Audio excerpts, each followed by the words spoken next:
Assalamualaikum warahmatullahi wabarakatuh. Kami dari kelompok 1 akan menjelaskan materi mengenai sistem informasi dalam kegiatan bisnis global saat ini.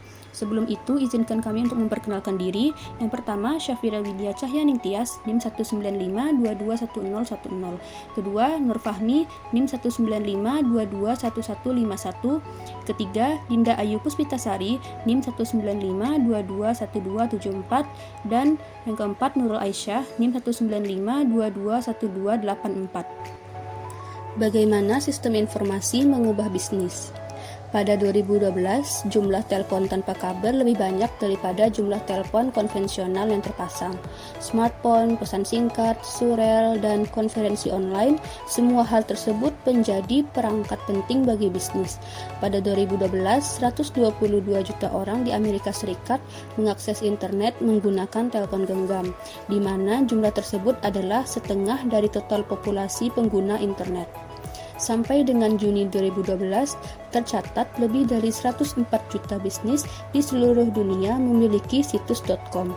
Saat ini, 184 juta warga Amerika memiliki toko online, dan 150 juta pembelian dilakukan secara online. Setiap hari, sekitar 67 juta warga Amerika mengakses internet untuk mencari produk ataupun jasa. Kemudian, hal baru apa saja yang terdapat dalam sistem informasi? Di sini terdapat 3 perubahan yang saling berkaitan dalam bidang teknologi. Yang pertama, perkembangan platform digital mobile. Yang kedua, pertumbuhan organisasi bisnis yang membutuhkan data besar. Dan yang ketiga, pertumbuhan cloud computing, di mana semakin banyaknya perangkat lunak pendukung bisnis yang hadir di internet.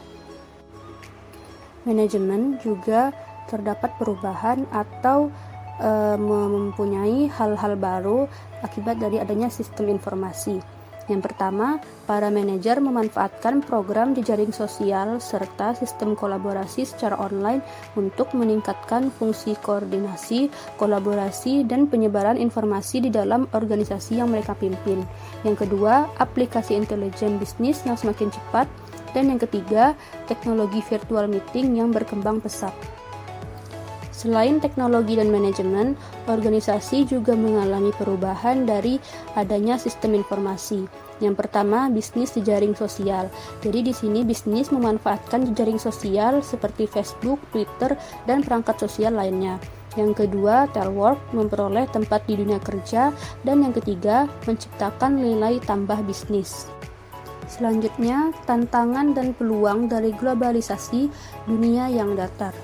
Pada 2005, seorang jurnalis bernama Thomas Friedman menulis buku yang sangat berpengaruh yang mendeklarasikan bahwa dunia saat ini telah datar, yang artinya internet dan komunikasi secara global telah menghilangkan sebagian besar keuntungan ekonomis dan budaya terhadap negara berkembang. Friedman berpendapat Amerika dan negara-negara Eropa saat ini sedang berjuang demi kelangsungan hidup ekonominya, bersaing dalam mencari pekerjaan, pangsa pasar, sumber daya, bahkan ide dengan kelompok masyarakat bergaji rendah dari negara-negara berkembang yang memiliki tingkat pendidikan dan motivasi yang tinggi. Dan globalisasi ini mendatangkan tantangan sekaligus peluang bagi organisasi bisnis. Selanjutnya, berkembangnya perusahaan digital. Perusahaan digital dapat diartikan sebagai suatu organisasi yang menjalankan hampir setiap kegiatan bisnisnya seperti berhubungan dengan pelanggan, pemasok, dan karyawannya secara digital. Proses bisnis inti diselesaikan melalui jaringan digital yang saling terhubung dalam perusahaan atau menghubungkan perusahaan-perusahaan terafiliasi lewat jaringan digital. Proses bisnis mengacu pada serangkaian kegiatan logis terorganisasi dan terkoordinasi yang dikembangkan secara logis dari waktu ke waktu untuk memberikan hasil dan ciri khas yang unik bagi bisnis suatu perusahaan. Perusahaan-perusahaan digital menerima informasi dan bertindak jauh lebih cepat ketimbang perusahaan tradisional, sehingga memberikan mereka fleksibilitas dan waktu lebih dalam menghadapi situasi darurat. Tujuan bisnis strategis dari sistem informasi. Secara spesifik, terdapat 6 tujuan bisnis strategis, yang mendorong perusahaan bisnis berinvestasi dalam jumlah besar di bidang sistem informasi, antara lain kinerja operasional yang memuaskan, produk pelayanan dan model bisnis baru, keakraban dengan pemasok dan pelanggan, peningkatan kualitas pengambilan keputusan, peningkatan daya saing, dan mempertahankan eksistensinya.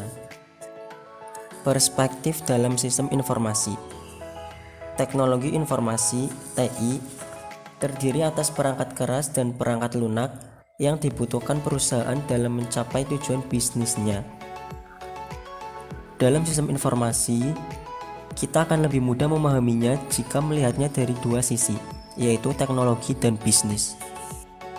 Pengertian sistem informasi. Secara teknis, sistem informasi dapat didefinisikan sebagai serangkaian komponen yang saling berhubungan yang mengumpulkan atau mendapatkan, memproses, menyimpan, dan mendistribusikan informasi untuk mendukung pengambilan keputusan dan pengawasan di dalam sebuah organisasi. Di samping untuk mendukung pengambilan keputusan, koordinasi, dan pengawasan, sistem informasi juga membantu para manajer dan karyawan dalam menganalisis masalah, menggambarkan hal-hal yang rumit, serta menciptakan produk baru. Dimensi sistem informasi.